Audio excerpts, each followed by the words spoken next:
안녕하세요. 신우의 말도 안 되는 부탁에 고통받고 있는 30대 여성입니다. 저는 지금도 제가 왜 이런 문제에 시달려야 하는 건지 모르겠어요. 물론 이젠 안 보고 살기로 마음먹었으니 그 이유를 굳이 알아내서 이해할 필요는 없겠지만요.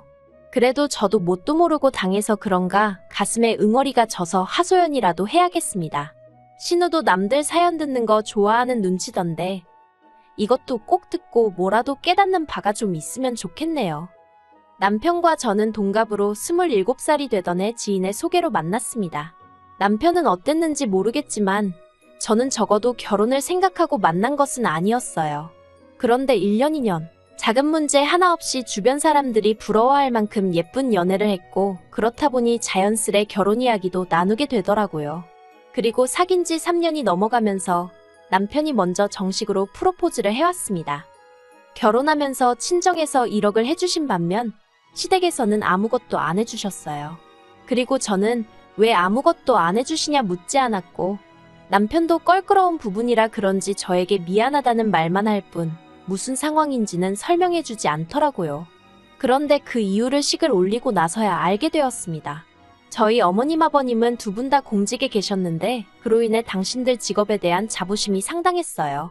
그 시절에 대학물 먹은 사람이 얼마나 되는 줄 아냐는 말씀도 곧잘 하시는 분들이셨고요. 반면에 저희 친정부모님은 아버지가 고졸, 어머니가 중졸이신데 그건 두 분 다 시골 그것도 깡촌 출신의 장남장녀세요. 그렇다 보니 밑에 줄줄이 딸린 동생들을 가르치려면 정작 당신들은 공부에 욕심을 낼 수 있는 상황이 아니었다 하시대요. 하지만 그런 어려웠던 시절과는 별개로 지금 저희 부모님은 남에게 아쉬운 소리 안 하고 살 만큼의 재산을 모으셨습니다. 저와 남동생 둘 다 유학까지 다녀오게 해주셨고 지금은 두 분이 더울 땐 추운 나라로 추울 땐 더운 나라로 여행을 다니실 정도는 되세요. 아무튼 그럼에도 불구하고 시댁에서는 이런 저희 친정부모님을 인정하기 싫으셨나 봅니다. 어쩌다 재산 이야기가 나오면 운이 좋았다는 둥, 그 시절에 부자 안 된 사람이 없다는 둥. 처음에는 솔직히 듣기가 어찌나 거북스럽던지 그러면 어머님 아버님은 부자 안 되고 뭐 하셨냐고 묻고 싶은 심정이었습니다. 지금이야 뭐 한 귀로 듣고 한 귀로 흘리는 수준이기도 하고 어머님 아버님도 그런 말씀해봤자 좋을 게 없다는 걸 아셨는지 별 말씀 안 하시지만요. 다시 본론으로 돌아가서 결론부터 말하자면 시댁은 금전적으로 지원을 해주실 여유가 없었는데 자존심 때문인지 절대로 그렇게 말씀은 안 하시고 대신에 저희 부모님이 어떤 분인지 한번 보려고 했답니다. 정말 당신 아들이 사윗감으로 마음에 들어서 결혼을 시키는 건지 아니면 괜찮은 집안의 딸 시집 보내고 싶어 그런 건지 어이가 없죠? 저도 정말 그 이야기 듣고는 어이가 없어서 기도 안 차더라고요. 막말로 차라리 제 남편이 무슨 의사 변호사쯤이나 되고 어머님 아버님이 장관급이나 되면 이렇게까지 억울하진 않았을 텐데요. 그리고 이 사실을 알았을 때 솔직히 아닌 게 아니라 결혼을 물을까 그 생각도 몇 번이나 했습니다. 남편한테 내가 어떻게 시부모님을 대해야 할지 모르겠다고 아무 일도 없던 것처럼 살 수 없을 것 같다고 차라리 헤어지자 했지요. 그런데 남편이 제 앞에서 무릎을 꿇고는 정말 미안하답니다. 남편 말로는 저희 부모님과는 반대로 늘 경제적으로 빠듯하게 사시다 보니 이상한 데서 오기를 부리신다며 저더러 이번 한 번만 이해해주면 안 되겠냐고 사정을 하더라니까요. 게다가 그런 와중에 저는 뜻하지 않은 임신 사실을 확인하게 되었습니다. 솔직히 애가 생겨서 그런지 제 마음도 약해지더라고요. 남편에게 한 번만 더 시부모님이 우리 부모님을 무시하시거나 말도 안 되는 말씀을 하시면 나도 그땐 참지 않을 거라고 단단히 일러두고 한 번만 넘어가 주기로 했네요. 그런데 임신을 하고 나서야 저는 신우가 불임이라는 사실을 알게 되었습니다. 저는 원래 남에게 관심이 없는 편이라서 신우가 결혼한 지 10년 차임에도 불구하고 애가 없다는 걸 알았을 때 그냥 그런가 보다 하고 별 생각은 하지 않았거든요. 그런데 알고 보니 20대 초반에 자궁 쪽 관련 수술을 하면서 애를 가질 수 없게 되었다대요. 그리고 이건 워낙에 사적이고 예민한 이야기라서 남편은 물론이고 시부모님도 저에게 하지 않았던 거고요. 그렇다 보니 제 임신 소식이 시댁에서는 그렇게 달가운 일은 아니었던 모양입니다. 다른 집 며느리들은 시부모님이 하도 연락을 해대고 참견을 해서 힘들다던데 저는 오히려 서운한 마음까지 들 정도로 연락은 고사하고 축하조차 제대로 받지 못했거든요. 특히 어머님께서는 제가 무슨 신우에게 큰 실수라도 할까봐 걱정이라도 되셨던 건지 그나마 몇 번 주고받지 않았던 연락에서도 제 안부보다는 말 조심해라, 너무 티내지 말란 소리만 몇 번씩 하셨어요. 입덧이 심해서 회사까지 관둬야 했던 며느리한테 속은 어떻냐 물어보는 대신 말이에요. 반면에 친정에서는 매달 100만 원씩 보내주시며 먹고 싶은 거 넌 없이 먹어라, 부족하면 또 보내주겠다 하셨고, 아이 키우는데 필요한 준비물들도 제가 말하지 않았는데도 알아서 사다 주시고 정말 여러 가지로 마음을 써주셨어요.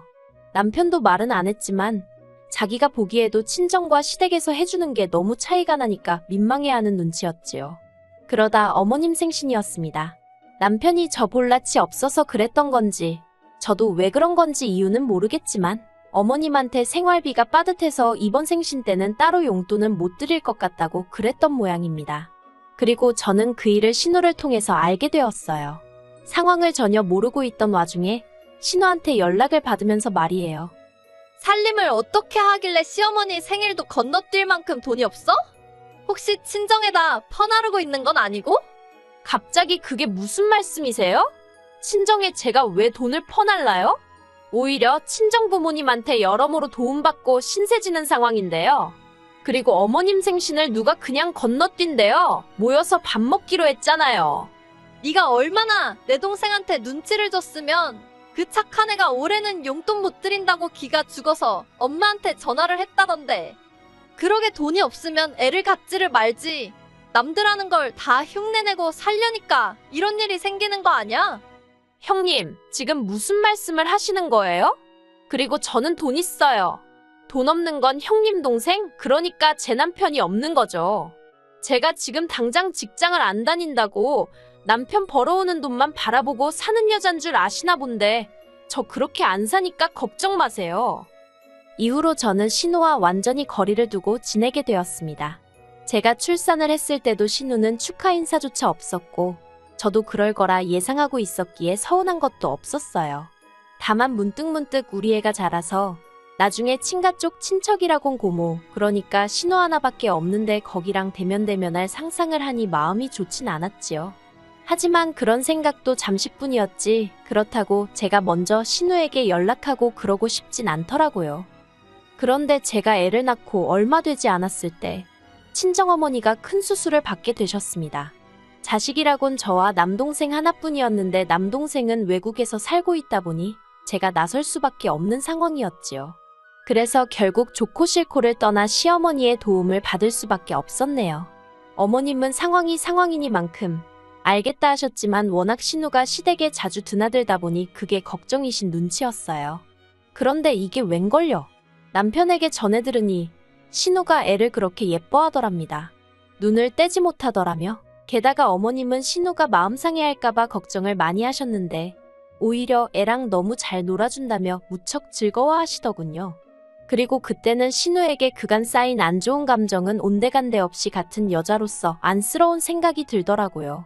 본인 속은 얼마나 쓰리고 애달플까 싶어서요. 그래서 신우만 괜찮다면 종종 우리 애를 보여줘야겠다는 그런 생각을 하게 되었지요. 그런데 그게 화근이 될 줄은 몰랐습니다.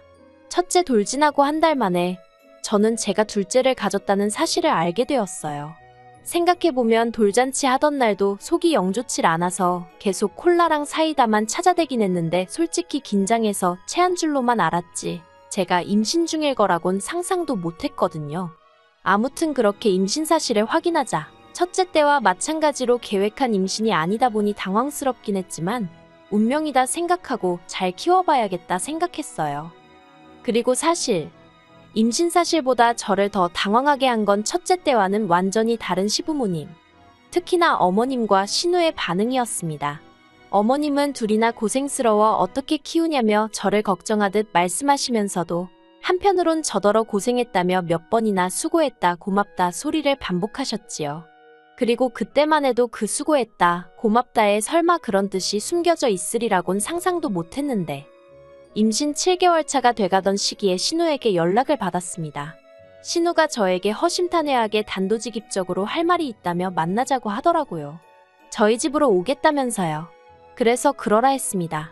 부쩍 애 본다는 핑계로 저희 집에 자주 오고 있었는데 솔직히 아무리 신우가 개과천선하여 저에게 잘해주고 있긴 했지만 그래도 저는 너무 불편했던 게 사실이에요.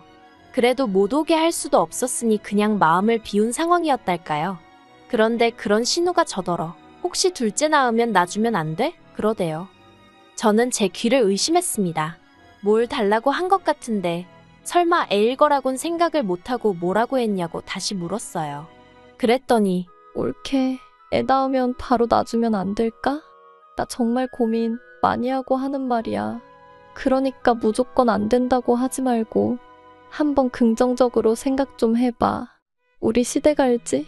그쪽에서도 남동생 애를 입양해서 키우는 거면 이해하겠대. 아예 피 한 방울 안 섞인 애 어디서 데려오는 것보단 낫다면서. 옳게도 바로 옆에서 볼 수 있으니까 덜 걱정될 거야. 제발 이번에 낳는 애는 놔줘. 나도 옳게처럼 엄마 소리 듣고 싶어. 솔직히 신우의 구구절절한 이야기를 듣는데 오죽하면 저런 소리를 할까 싶으면서도 한편으론 그래도 그렇지 사람이 돼서 그게 말이 되나 싶대요. 그래서 당연한 말이지만 안 된다고 했어요. 형님 마음이야 내가 알겠다고. 그런데 아무리 그래도 가족 간에 어떻게 애를 주냐. 남이라고 해도 못 주는 건 마찬가지지만 아무튼 안 된다고요. 그랬더니 이젠 신우도 이판사판이다 싶었는지 제 앞에서 어린애처럼 우는 게 아니겠어요. 왜 안 되냐면서 자기가 정말 잘 키울 자신이 있다면서 달리 표현할 만한 말이 없어서 그런데 정말 환장하겠더라니까요. 그리고 결국 신우는 눈물만한 열바가지는 쏟아내고 자기 집으로 돌아갔습니다. 신우를 돌려보내고 나서야 저도 긴장이 풀린 건지 있는 대로 진이 빠져서는 한동안 자리에서 일어날 수가 없었네요. 한편 얼마 지나지 않아 퇴근한 남편이 소파에 널브러진 저를 보고는 무슨 일이라도 있었냐며 안색이 너무 안 좋다는 거예요.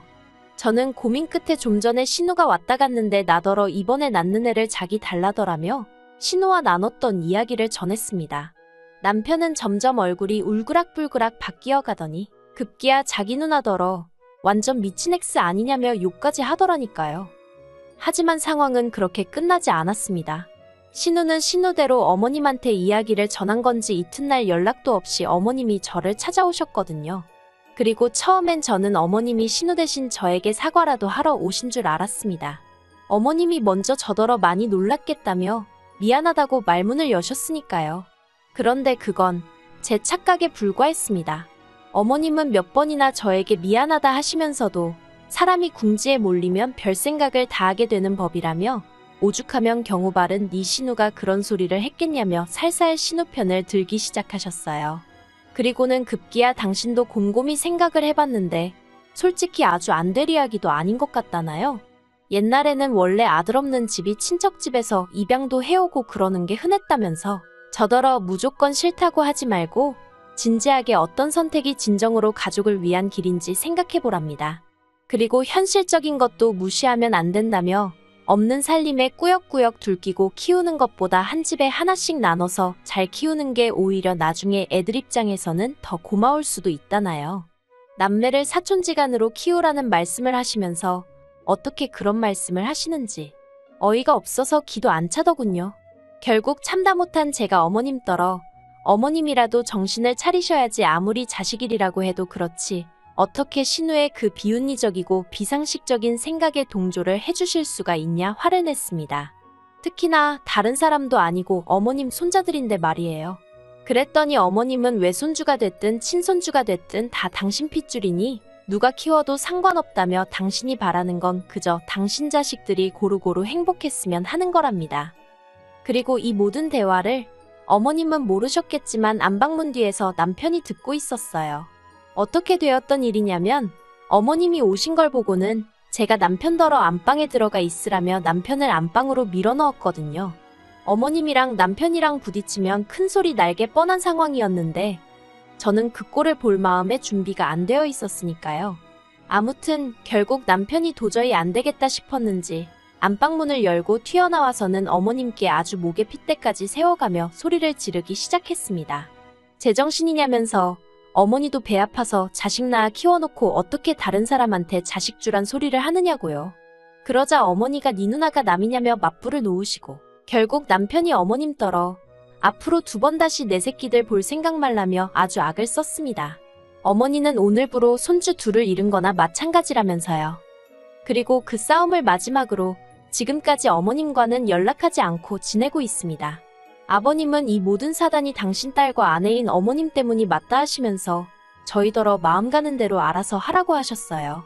이게 다 당신이 집안 단속을 똑바로 못해서 된 일이라며 오히려 저더러 미안하다고도 하셨지요. 솔직히 아버님과는 결혼 전부터 지금까지 많은 대화를 나눠본 건 아니었고 결혼 자금 문제로 감정이 좋을 것도 없었는데 그때만큼은 그래도 감사하더라고요.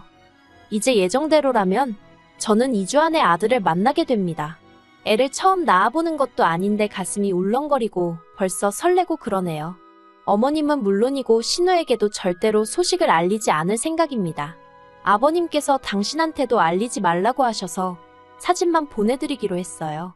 갑자기 저희 아들이 좀 불쌍하기도 하네요. 지 누나도 처음 세상 구경하던 당시에 할머니 할아버지한테 제대로 축하를 못 받았는데 또 그러게 생겼으니까요. 그래도 상종 못할 사람들이니 평생 모르고 사는 게 나을지도요. 그리고 남편은 일련의 사태들로 지금은 완전히 제 편으로 돌아섰습니다. 전에는 그래도 크고 작은 문제가 생기면 제 편을 들면서도 스리슬쩍 시댁 편을 들려는 시도를 하곤 해서 저에게 미움을 사곤 했었는데 이제 그럴 이유를 못 느낀다대요. 그래서 오히려 저와 남편 사이가 더 끈끈해진 것도 같아요. 어머님에게 고맙다고 인사라도 드려야 하는 건지. 아무튼 당장 제 목표는 순산입니다. 그리고 이후로는 남편과 함께 애들에게 좋은 것만 입히고 먹이고 보여줄 수 있게끔 저희 친정 부모님처럼 열심히 살아봐야겠지요.